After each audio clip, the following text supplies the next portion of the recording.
Hello students. तो इस video में हम बात करने जा रहे हैं म्यूचुअल इंडक्टेंस के बारे में। ठीक है, तो आज का हमारा टॉपिक है म्यूचुअल इंडक्टेंस। तो इसमें होता क्या है वो देख लेते हैं कि मान लो कि हमारे पास ये एक कॉइल है।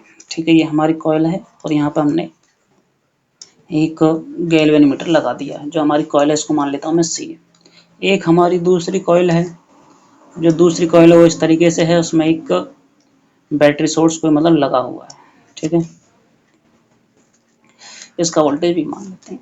तो करंट फ्लो कर रहा है इसमें, आई मान लेते हैं। और जो हमने जब पहले किया था तो पहले हमने ये किया था कि जो हमारी कॉइल थी, ठीक है, जैसे कि जो हमारी ये कॉइल दे रखी है इसी में हमने बैटरी लगा दी थी कुछ इस तरीके से। ठीक है, तो उसकी वजह से ये हुआ था कि जो हमारा करंट है उस खुद की सर्किट का हो गया था। ये खुद की सर्किट की वजह से फिर उसमें एक अपोजिंग फोर्स, जो मैग्नेटिक फ्लक्स था उसका अपोज किया गया था।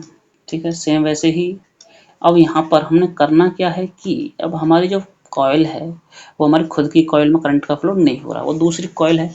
जब दूसरे कॉइल में करंट फ्लो होगा तो इसका मतलब इसमें से जो मैग्नेटिक फील्ड लाइन है वो यहाँ से बाहर की तरफ निकलेंगे। बाहर की तरफ निकलेंगे तो जो हमारी दूसरी वाली कॉइल है, दूसरी वाली कॉइल का मतलब जो ये वाली कॉइल है, ठीक है, तो इससे वो पास होंगी। जब पास होंगी तो उसमें मैग्नेटिक फ्लक्स चेंज होगा टाइम के साथ। और जब टाइम के साथ वो चेंज होता है तो जो हमारी कॉइल है उसकी प्रॉपर्टी होती है वो उसका अपोज करे। ठीक है, तो अब जो उसका अपोज करेगा, ठीक है, तो जो ये फिनोमिना है और दूसरे की वजह से खुद की सर्किट में फ्लक्स का चेंज हुआ, उसको बोलते हैं mutual inductance.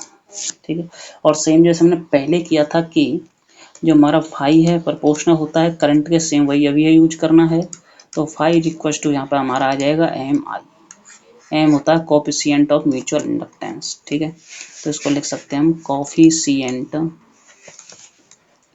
Of mutual inductance. ठीक है, वहाँ पर हमने एल यूज किया था, यहाँ पे हम एम यूज कर रहे हैं। वहाँ पर हमारी खुद की सर्किट थी, यहाँ पर हमारी दूसरी सर्किट में करंट फ्लो हो रहा है। ठीक है, अब बात करते हैं इसे और आगे की तरफ बढ़ाएं तो फाई बराबर भाई हमारा एम आई निकल के आया है। इसकी यूनिट जो होती है वो भी हमारी सेम होती है, हेनरी। ठीक है, उसमें कोई चेंज नहीं है, तो यूनिट हो गई इसकी हेनरी। ठीक है, अब बात करते हैं इसके बाद कि अगर आई की वैल्यू गलती से हम 1 एम्पियर रख दें तो जो फ्लक्स है वो हमारा एम के इक्वल हो जाएगा। इसका मतलब ये है कि जो हमारा कोएफिशिएंट ऑफ म्यूचुअल इंडक्टेंस है वो मैग्नेटिक फ्लक्स के न्यूमेरिकली इक्वल होता है अगर करंट 1 एम्पियर फ्लो करेगा तो। और एक कंक्लूजन ये भी थी कि ई बराबर minus K D phi over D T अगर हम कर दें तो यहाँ पे आ जाएगा minus M D I over D T. ठीक है, सेम वही चीज़ यूज कर रहे हैं, कुछ भी हमारा अलग नहीं है, बस केवल फ़र्क ये है जो हमने एल यूज किया था उसकी जगह हम एम यूज कर रहे हैं। ठीक है, और फिर यहाँ पे वही गलती से अगर D I over D T की वैल्यू अगर हमारी 1 हो जाती है तो ई इक्वल टू हो जाता है एम। ठीक है, नेगेटिव साइन मैंने यहाँ पे क्यों नहीं लिया आपको पता चल गया होगा, क्योंकि वो सब केवल डायरेक्शन शो करता है।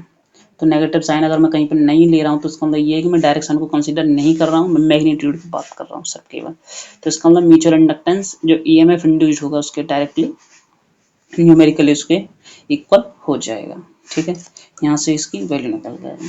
और जब हमने डायमेंशन पहले निकाली थी वही डायमेंशन आपको दोबारा निकालनी है, सेम आएगी। ठीक है, अब नेक्स्ट हम बात करते हैं म्यूचुअल इंडक्टेंस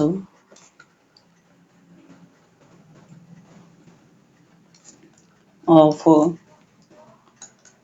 टू सोलेनॉइड्स। मतलब हमारे दो सोलेनॉइड हैं तो उनका जो म्यूचुअल इंडक्टेंस आएगा वो कितना आएगा।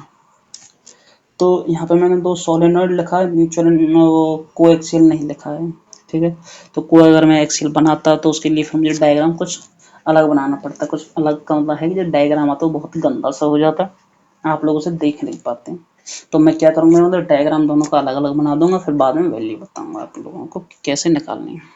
ठीक है, अब पहले आपको जो इसमें समझना है वो तरीका समझना है, बाकी अगर आपको तरीका समझ में आ गया तो आप वैल्यू निकाल सकते हो। और दूसरी बात ये है, जो मैं आपको यहाँ पे बताने जा रहा हूँ वो बुक से थोड़ा बहुत डिफरेंट होगा, क्योंकि बुक ने मतलब कुछ वो एज्यूम कर लेता है भाई इसकी रेडियस इसके इक्वल रख दो, नंबर टर्न्स इक्वल कर दो, इसको इक्वल कर दो।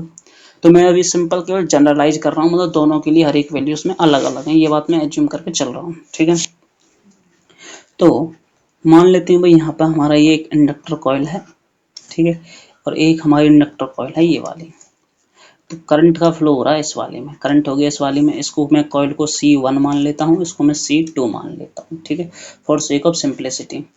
और इस तरीके से जो हमारा 1 है, जो C1 है, उसके लिए जो भी हम पैरामीटर्स यूज करेंगे उसमें 1 लगा देंगे, 2 है 2 के लिए यूज करेंगे तो उसमें 2 लगा देंगे। मतलब ये कि अगर करंट C1 में फ्लो कर रहा है तो I1 हो गया, नंबर टर्न्स यहाँ पे पर यूनिट लेंथ वो हमारा N1 हो जाएगा, उसमें जो रेडियस होगी वो हम R1 मान लेते हैं टर्न्स की यहाँ पे। दूसरी कॉइल के लिए number turns per unit length N2 हो गया, रेडियस हम R2 मान लेते हैं, ठीक है, इसके लिए लेंथ L2 मान लेते हैं, इसके लिए लेंथ L1 मान लेते हैं। सेम सिंपल हो गया।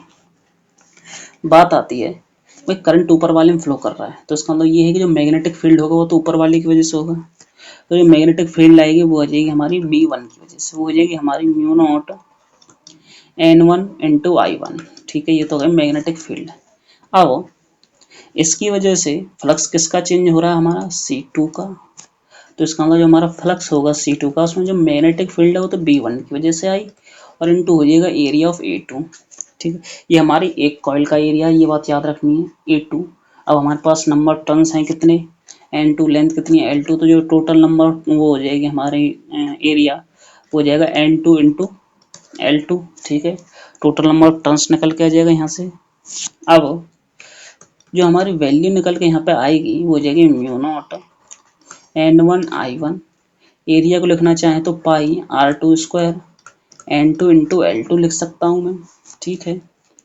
तो 5 2 की जो हमारी वैल्यू है ये हो जाएगी म्यू नॉट N1 N2 पाई R2 square into L2 into में I, ठीक है।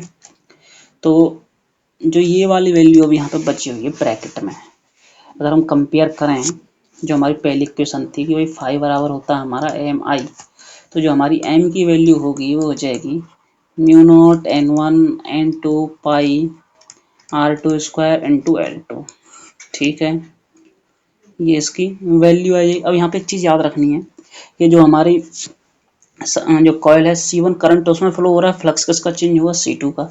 तो अगर मैं इसे M2 लिख दूँ, मतलब म्यूचुअल इंडक्टेंस ऑफ कॉइल 2, ठीक है, बिकॉज ऑफ 1, मतलब जो कॉइल में चेंज हो रहा है फ्लक्स में, तो 2 की में हो रहा है, और जो चेंज करा रही है जिसकी वजह से चेंज हो रहा है वो हमारे C1 है। तो चेंज हमारा C2 में हुआ तो मैंने इसे M2 लिख दिया है सिंपली, ठीक है। ये वैल्यू आप लोग याद रख लेना, म्यू नॉट N1 N2 पाई R2 स्क्वायर इंटू L2, ठीक है। अब अगर मान लो कि कंडीशन हमारी थोड़ी सी डिफरेंट हो जाए, ठीक है, तो उस केस में क्या होगा। कंडीशन डिफरेंट का मेरा मतलब है कि जो हमारी वैल्यू यहाँ पर निकल के आई है, ठीक है, जो ये वैल्यू ने दे रखी है म्यू नॉट N1 N2 पाई R2 स्क्वायर इंटू L2, अगर करंट हमारा C1 में फ्लो ना करो, मतलब C1 में फ्लो ना हो और C2 में फ्लो हो जाए इस बार, ठीक है, और फ्लक्स चेंज हो जाए C1 का, तो क्या होगा, उस केस के लिए भी हम बात कर लेते हैं, ठीक है। तो उस केस के लिए हम बात कर लेते हैं कि अगर यहाँ पे मैं डायग्राम बना देता हूँ, ये हमारा डायग्राम हो गया, और ये हमारा फिर दोबारा से डायग्राम हो गया, ये हमारी C1 हो गई, ये C2 हो गई, सेम वही है, नंबर ऑफ टर्न्स N1, इसके लिए area or radius R1, area A1, length L1, यहाँ पे N2 R2 A2 और L2, और यहाँ पे करंट हो जाएगा हमारा I2, ठीक है। सॉल्व करना स्टार्ट करें तो जो मैग्नेटिक फील्ड होगी वो तो हमारी हो जाएगी 2 की वजह से, इसका मतलब mu naught N2 into I2, ठीक है, तो हो गया हमारा करंट, सॉरी मैग्नेटिक फील्ड की वैल्यू निकल के आ गई। अब बात ये है कि जो फ्लक्स चेंज हो रहा है वो हमारा C1 का हो रहा है, तो मतलब जो फ्लक्स 1 का आएगा वो हो जाएगा B2 इंटू जो हमारा एरिया होगा A1 का, ठीक है, नंबर ऑफ टर्न्स हो जाएगा N1 इंटू L1, ठीक है, सेम जैसे हमने पहले किया था। अगर वैल्यू पुट करें तो ये हो जाएगा म्यू नॉट N2I2 और एरिया को लिखना चाहूँ तो मैं पाई R1 स्क्वायर लिख सकता हूँ और ये हो जाएगा N1 इंटू L1, ठीक है। तो ये हो जाएगा म्यू नॉट N1 N2 पाई R1 square L1 into I2, ठीक है। तो अब जो यहाँ पर मुझे m की वैल्यू मिलेगी, ठीक है, कंपेयर करने पर जो कोई 5 बराबर जो हमारा एम आई था, यहाँ पाई की वैल्यू I2 है, तो जो m की वैल्यू मिलेगी 1 का चेंज होता है तो 1 लिख देता हूँ। ये हो जाएगा म्यू नॉट N1 N2 पाई R1 स्क्वायर इंटू L1, ठीक है। ये हो गई हमारी m1 की वैल्यू। और जो हमारी m2 की जो वैल्यू मिली थी वो थी हमारी म्यू नॉट N1 N2 पाई R2 स्क्वायर इंटू L2, ठीक है। ये हमारी दो वैल्यू हो गई अलग अलग। ये हमारा जनरल केस जब हमारी लेंथ, एरिया, करंट वगैरह कुछ भी सेम नहीं होता, उस केस में हमारी वैल्यू ये इतनी आ जाएगी। अगर मान लो, ठीक है, अब यहाँ पे चलती है कंडीशन। कंडीशन नंबर 1 कि अगर if R1 is equal to R2 हो जाए, ठीक है, दोनों का अगर रेडियस सेम हो जाए और साथ ही साथ जो दोनों की लेंथ है वो भी सेम हो जाए, तो हमें पता है कि जो m1 है और m2 है, इन दोनों की वैल्यू हमारी वो सेम हो जाएगी। म्यू नॉट n1 n2 पाई R स्क्वायर इंटू में L हो जाएगा। सही है भाई, समझ में आ रहा होगा, क्योंकि भाई देखो म्यू नॉट n1 n2 पाई, म्यू नॉट n1 n2 पाई ये दोनों में कॉमन है, तो म्यू नॉट n1 n2 पाई, ठीक है।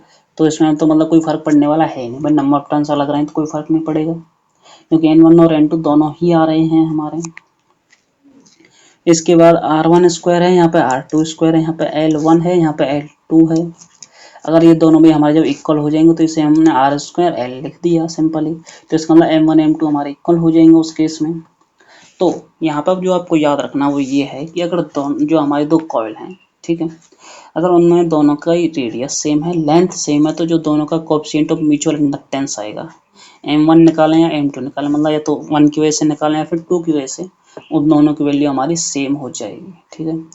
कंडीशन भी याद रखनी है, अगर जो हमारी कंडीशन जो मैंने यहाँ पे लिखी है, ये अगर कंडीशन फॉलो होगी तब सेम हो, अगर ये कंडीशन फॉलो नहीं है तो जो हमारी दोनों हम इक्वल दिखा रहे हैं वो फॉलो नहीं होगा, ठीक है। ये आपको याद रखनी है वैल्यू। इसके साथ साथ हमारा जो ये म्यूचुअल इंडक्टेंस है ये समाप्त होता है। बाकी इसका भी अगर आपको कोई डाउट हो इसके बारे में तो आप कमेंट बॉक्स में जरूर लिखें। बाकी ये था हमारा म्यूचुअल इंडक्टेंस का। अब जो नेक्स्ट वीडियो होगी, मतलब नेक्स्ट वीडियो में जो हम पढ़ेंगे वो पढ़ेंगे हम एसी जनरेटर के बारे में, ठीक है।